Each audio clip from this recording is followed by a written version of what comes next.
Today we're talking about Mario Kart Wii, ladies and gentlemen, and that is a big deal. Why is it a big deal?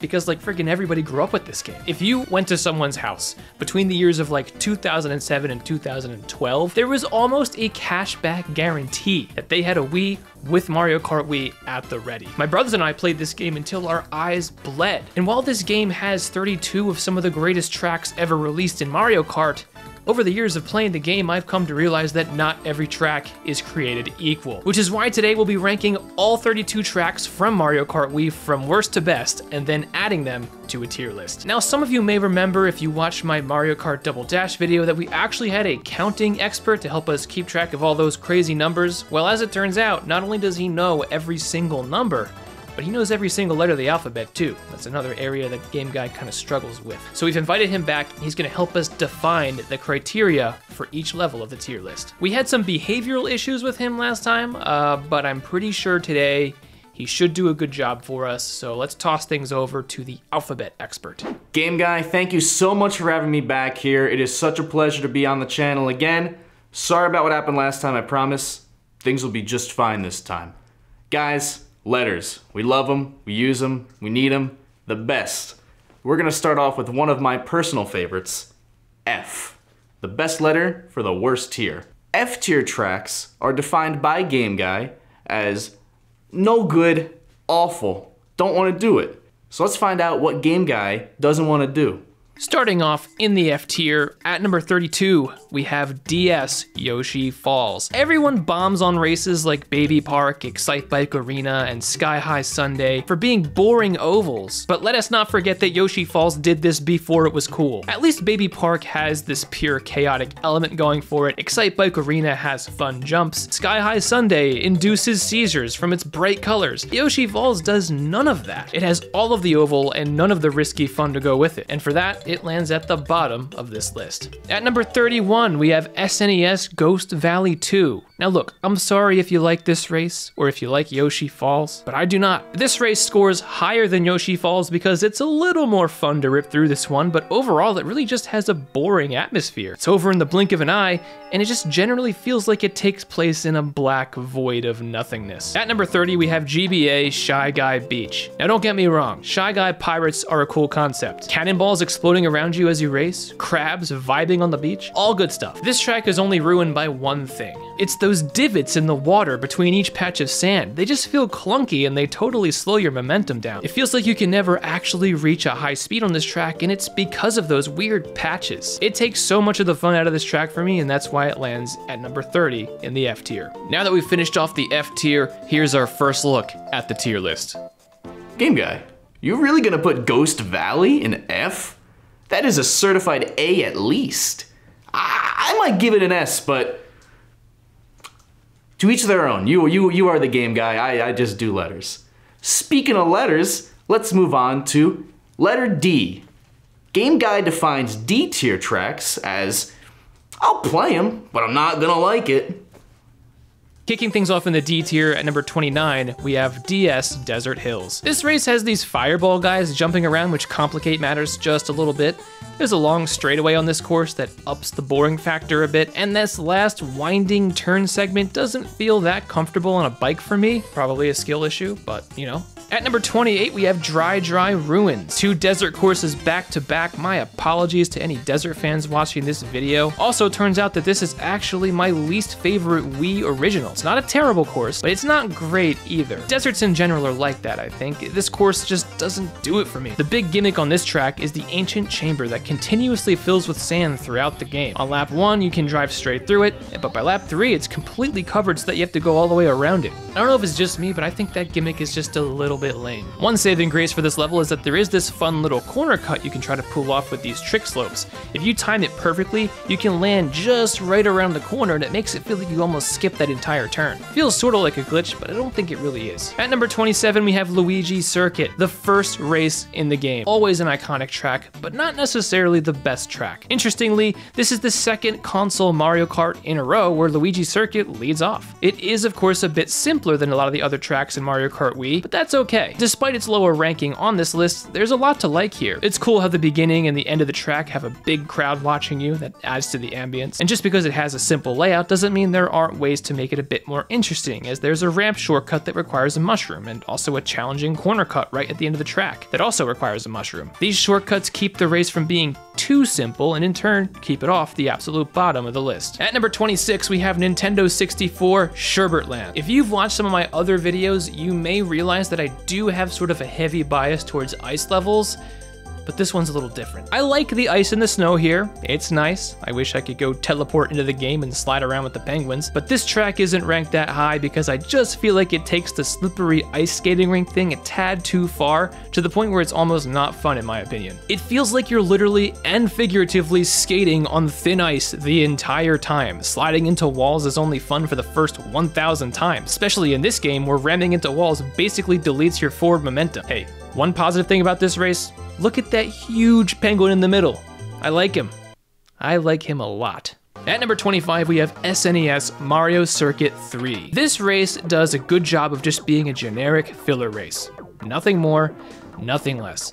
There's something inherently bland about it because it's just a grass field with Lego barriers. In fact, all the SNES and GBA remakes in this game have retained their flat looks from their original games. But there is some charm to that. But when you compare a flat race like SNES Mario Circuit 3 to just about any of the other new Wii tracks, you can see immediately how bland that theming can be. One positive thing I will say about this race is that it has one of the more challenging layouts for drifting on 150cc, and I appreciate a nice challenge, so it gets some brownie points there. At number 24, we have N64 Bowser's Castle. Now look, I was very torn about this race, so I was close to putting this one in the C or the B tier. However, I just feel like this is a bit too gray and boring looking for me to say that it can go any higher than where I have it. It has a lot of really sharp turns, which is fine, but I don't feel like there's enough of them here where it becomes the distinguishing factor that makes this race a unique challenge compared to the other tracks. For example, there is another Bowser's Castle in this game that does the blocky sharp turn thing a little better than this one does, and that's why this one is ranked where it is. With the D tier in mind, here's another look at the tier list. Mario Circuit 3 on the D tier above Ghost Valley. All right, game guy. Next, we're gonna be going over to letter C. Game guy defines C tier as Moving into the C tier and kicking it off with number 23, we have Double Dash Mario Circuit. I thought this race was pretty mid back on Double Dash, and I think it's pretty mid here because it's exactly the same course. Such is the case with a lot of the GameCube tracks that came back for Wii, and a lot of that has to do with how similar the graphics in both games are. However, one nice thing I will say about this course is that I like how it plays on the Wii as opposed to the GameCube, because you can trick off these dirt mounds towards the end of each lap, and you can trick off this little bridge that's right before the finish line. It's cool to see this exact same course layout get ported over with barely any changes, but still have it end up being better thanks to the Wii's mechanics alone. At number 22, we have DS Peach Gardens. Now, a lot of these DS ports are very faithful to the source material, with the exception of being able to rip through the course as Funky Kong on the Flame Rider, of course, but this race mostly feels the same as it did in the DS, but that's not a bad thing. Peach Gardens has always been a relaxing, feel-good course, with the corner cut here and there where you can zip across a nice bed of flowers. There is no way that's good for the flowers. At number 21, we have another Peach race, Double Dash Peach Beach. If you remember what I said about this race in my Double Dash video, you'll remember that I love anything that refers back to Super Mario Sunshine. I enjoyed this race on Double Dash, and I also enjoy it here. Relative to other Double Dash courses, this race finished sort of in the middle of the pack, and I guess you could say that the same is kind of true here, because it feels almost exactly like it did back in Double Dash. There aren't that many notable differences. Hey, wait a second, they took out the magic pipe! Why would they do that? Now it's not like I used it very often, but it was always just a little comforting, just knowing it was there. At number 20, we have Mario Circuit from the Wii. Every Mario Kart has a Mario Circuit, and every Mario Circuit is some variation of racing around Princess Peach's castle grounds. Mario Kart Wii is no exception to that rule, though this is a pretty solid Mario Circuit. It's got a chain chomp, it's got a tunnel, it's got some Goombas. Hey, you know what? This is actually sounding exactly like what I would have said about the Double Dash Mario Circuit. I guess if it ain't broke, don't fix it. At number 19, and the final addition to our C tier tracks, we have Toad's Factory. Toad's Factory is a track that has lived on Mario Kart Wii and only Mario Kart Wii for many years. Sometimes I wonder to myself why that is. Why hasn't Toad's Factory returned yet? I don't think it's a terrible course, it's a neat concept. There really aren't any other factory-themed tracks that I can think of. The layout could be better, it's just a big square with a bunch of chaotic straightaways. In some ways, I think it's okay to keep tracks on their original games and never remaster them. It makes them feel kinda special whenever I go back to play them. You know what I mean? If I'm playing Mario Kart Wii and this track comes up, it's like, oh, hey, I forgot about this one. Neat. And here's the tier list with the C tier tracks added. You know, I think if he doesn't like Ghost Valley, it's probably some sort of like skill issue. Like, yeah, it's dark and weird, and maybe it's just scary for him. I don't know. Toad Factory? What is that? Is that where they make toads? Who wrote this? Moving on to B tier. Game Guy defines B tier races as, yeah, I like it. At number 18, we have N64 Mario Raceway. Here we have one of the more iconic tracks from Mario Kart 64, a generic yet charming raceway that encapsulates the Mario Kart 64 vibes in a way that some of the other N64 remakes don't quite manage to do. The layout is relatively straightforward. We have some bends that go around some lush green hills, a mushroom jump shortcut, and we have to get through a giant green pipe. I think what stands out about this track to me is the music. This music just screams Mario Kart in every way. It's a complete bop, and the vibes from this soundtrack alone make up for any of the playability shortcomings that this track might have. At number 17, we have GBA Bowser's Castle 3. This is a really good remake of GBA Bowser's Castle 3. From the sharp turns to the jump ramps to the general vibe of the race, this is a solid all-around track. One thing that I think is true about all of the SNES and the GBA remakes for this game is that they retain their flat look from their original games, which I generally don't like a whole lot, but for some reason here I really don't mind it at all. If anything, I think the flatness just adds to the vibe here. You can see off into the distance, into the endless pool of lava. It's an interesting feeling. At number 16, we have Moo Moo Meadows. Now, who doesn't love Moo Moo Meadows? Honestly, it pains me to not be placing this track higher on the list, but the tracks that Mario Kart Wii introduced are so strong that even an iconic track like this one couldn't quite crack my top 10. There's a lot to like about Moo Moo Meadows, from its happy, sunny farm atmosphere to its drift-friendly layout, to the grassy corners just begging to be cut with mushrooms, to the beautiful cows just grazing about. This is the definition of a feel-good Mario Kart track. At number 15, we have Moonview Highway. Moonview Highway is absolute bullshit, but I also love it. Seriously, sometimes it feels like the cars are programmed to just beeline it straight into you during this track. I've seen cars switch lanes at the perfect moment, just in time to knock me off course. I feel like there are people that hate this race for that reason, and I get that. That's okay. Not everyone likes getting absolutely annihilated by the cars on the course, but Moonview Highway is actually a very nice looking track if you take the time to stop and look at it. It has a nice overlook off the side of a cliff, and as the title of the course would suggest, the full moon is most certainly in view. It's too bad we're just a bit busy getting flattened for the 5th time in a row on this track to really take in that beauty most of the time. At number 14, and finishing off the B tier, we have N64 DK's Jungle Parkway. This is a really solid N64 track. It doesn't even really feel that much like an N64 track. I would argue that this race feels like it was ahead of its time because they really didn't have to update much about this track to make it feel at home in a more modern game. I love the music, I love the vibe, the layout is simple, but there are a lot of turns to make you feel like you're really on a jungle adventure. My only criticism is that this race doesn't have a single opportunity to pull off a stunt, which is one of my favorite parts about Mario Kart Wii, and it's what makes a lot of the other better tracks in this game feel more intense. It's a great N64 remaster, but they could have done just a little bit more to make it fit Mario Kart Wii a bit better. And let's take a look at the tier list with the B tier additions. Moo Moo Meadows in a B tier? You better move that up to S tier. And also move Ghost Valley while you're at it. That race is so much better than. Next, we have the A tier. Game Guy defines the A tier as, oh yes, I like this track.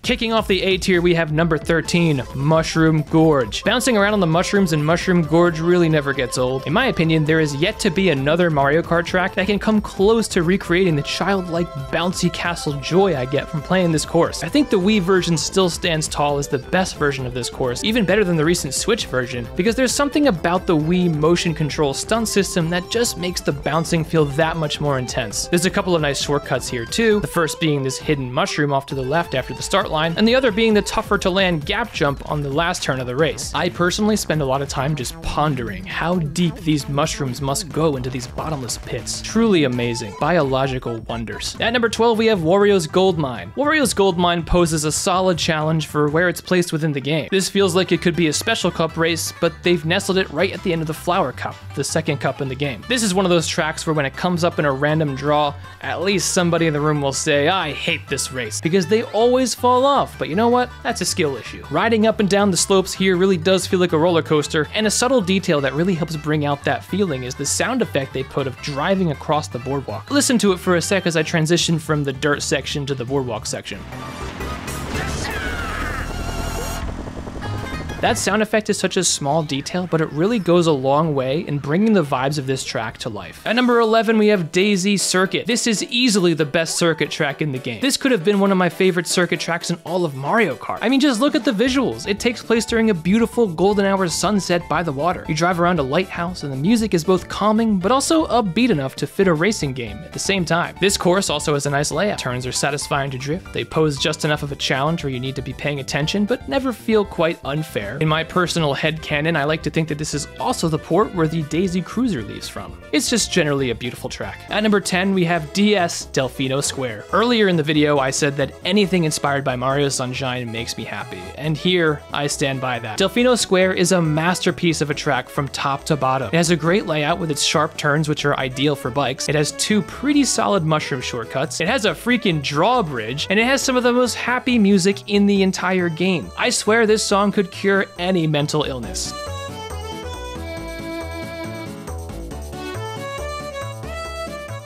Beautiful. At number 9, we have Bowser's Castle. This is a really strong Bowser's Castle. The atmosphere when you start the track is comparable to other Bowser's Castles we have seen before this version, but when you make your way into the main area, you see just how wild this course is. The section with the giant Bowser statue blasting flames at you while you trick off the half-pipes is potentially a Mario Kart-wide highlight, as there aren't that many tracks that create this similar feeling of danger and intensity. Combine that with the verticality of the rest of the castle, the various Rodney Dangerfield-esque stunt jumps, and you've got yourself one of the greatest additions to the Bowser's Castle Mario Kart lineup. At number 8, and finishing off our A tier, is Koopa Cape. This track has a lot going for it. From speeding downstream along the river, to the quirky soundtrack, to falling down a waterfall and riding through an underwater tunnel, this track is one of the more unique ones out of the bunch. It's clearly a fan favorite, so I don't have to sit here trying to convince you of its relatively high placement on this list. But one cool thing that I do want to point out that I really appreciate is that when you dive into the underwater tunnel portion of this track, the music shifts to a more aquatic feeling remix of the course's theme. Take a listen.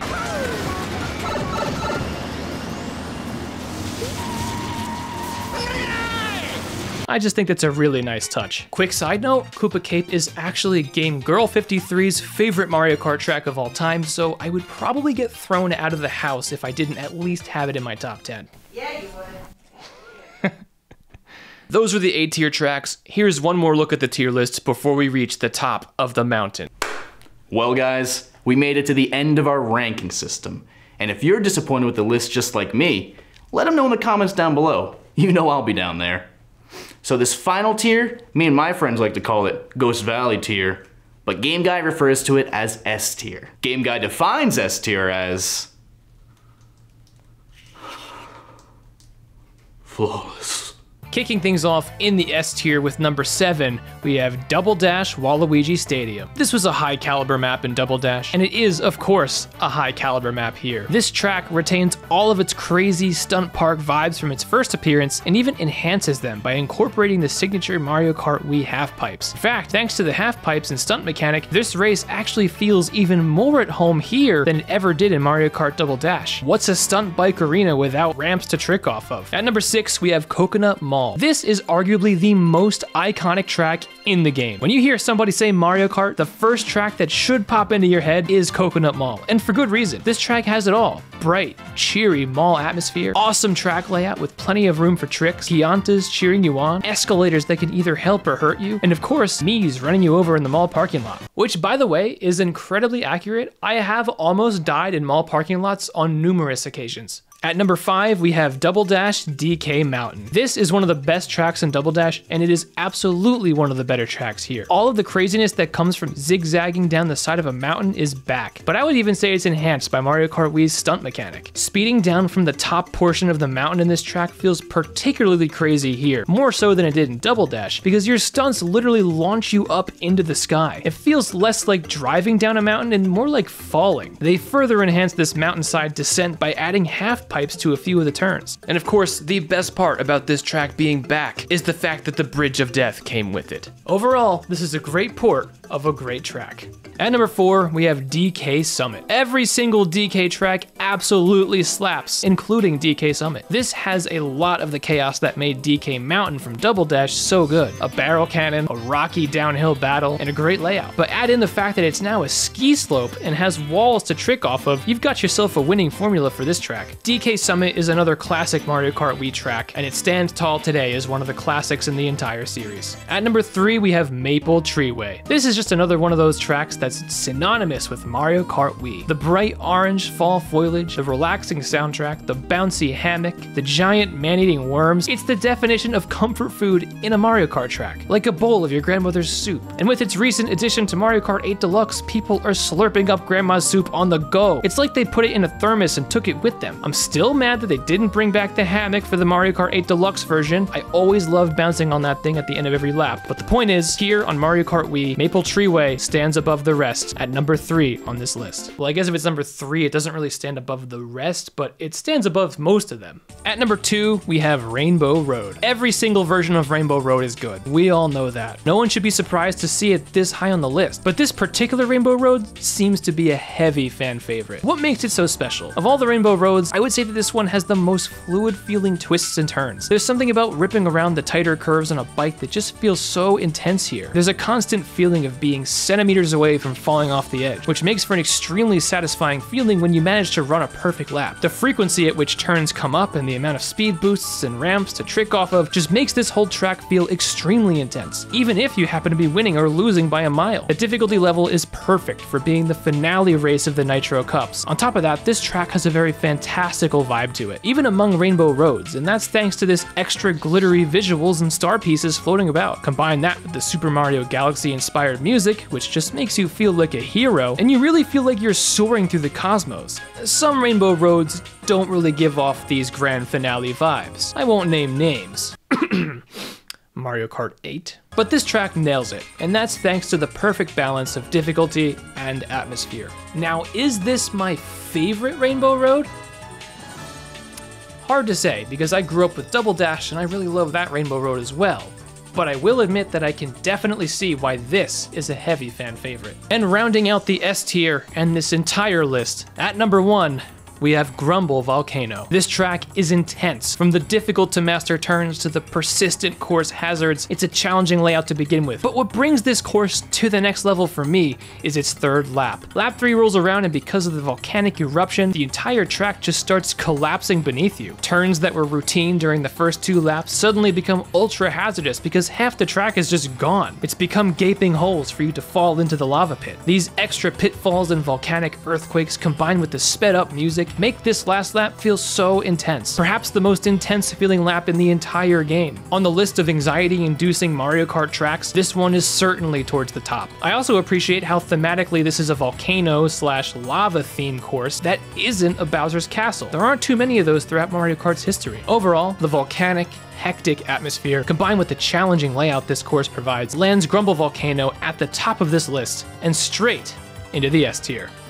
And here's one final look at the full Mario Kart Wii tier list. Let me know how you would change the rankings on this list in the comments below, and also let me know which Mario Kart you want me to tackle next. Does our alphabet expert have any closing remarks for the audience? Game Guy, it was such a pleasure to be back. Thank you so much. I needed a job. I needed this. I don't know what I'm gonna do without you. I only just do this. I just count and I'd say letters when you need me to. not many people are looking for that. Some people could just do it themselves. So thank you, Game Guy. Thank you so much. It's such a pleasure to be here. And all you guys at home, thank you so much for watching, liking, and subscribing. Leave your comments down below and just hang out some more. We got more Mario Kart videos down the future and other Nintendo videos that you guys might like. You guys like Zelda? I'm sure he'll do a Zelda video eventually. You gotta ask for it. He does what you ask. He's a busy guy. Thank you so much.